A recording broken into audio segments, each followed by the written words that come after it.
ସକାଳେ ଆଜି ଟିକେ ପଖାଳ ଖାଇବା ପାଇଁ ଇଚ୍ଛା ହେଲା, ସେଥିପାଇଁ ପିଆଜ ପକୋଡ଼ି ଛାଣି ଦେଇଥିଲି। ଦିଦିର ମୋର ମିଶିକି କଂସେ ପଖାଳ ବାଡ଼େଇ ଦେଇଥିଲୁ। ଖାଇସାରିବା ପରେ ମୁଁ ଆସିକି ଦୋକାନ ଖୋଲି ଦେଇଥିଲି। ଖରାବେଳେ ଦୋକାନ ବନ୍ଦ କରିକି ଘର ପଟକୁ ଆସିବା ପରେ ବୋଉ ମଝିଆ ଦିଦି ଘରକୁ ଯିବା ପାଇଁ ପ୍ରଥମାଷ୍ଟମୀ ଭାର ସଜାଡ଼ିଥିଲା ନେଇକି ଯିବ ବୋଲି।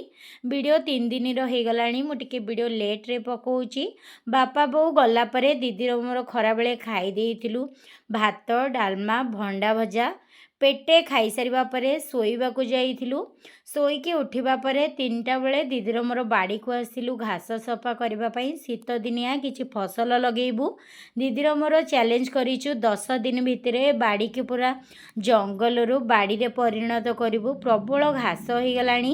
10 ଦିନରୁ 4 ଦିନ ହେଇଗଲାଣି ବାଡ଼ି ସଫା କରିବା। ଏତେ ଦିନ ଲାଗନ୍ତାନି ବାଡ଼ି ସଫା, ଯେହେତୁ ଘରର ସବୁ କାମ ରହୁଛି ସେଥିପାଇଁ ପ୍ରତିଦିନ ଦିଦିର ମୋର ଘଣ୍ଟେରୁ 1.5 ଘଣ୍ଟା ଖଣ୍ଡେ ବାରିକି ଦେଉଛି ସଫା କରିବା ପାଇଁ। କିଛି ପନିପରିବା ଗଛ ଲଗେଇବୁ।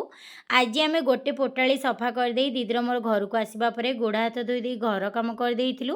ଘର କାମ କରିସାରିବା ପରେ ଦିଦିର ମୋର ଆସିକି ଦୋକାନ ଖୋଲି ଦେଇଥିଲୁ। ବହୁତ ସିଲେଇ ଥିଲା, ବ୍ଲାଉଜ ହାତ ସିଲେଇ, କାଜ ବଟମ କରିଥିଲୁ।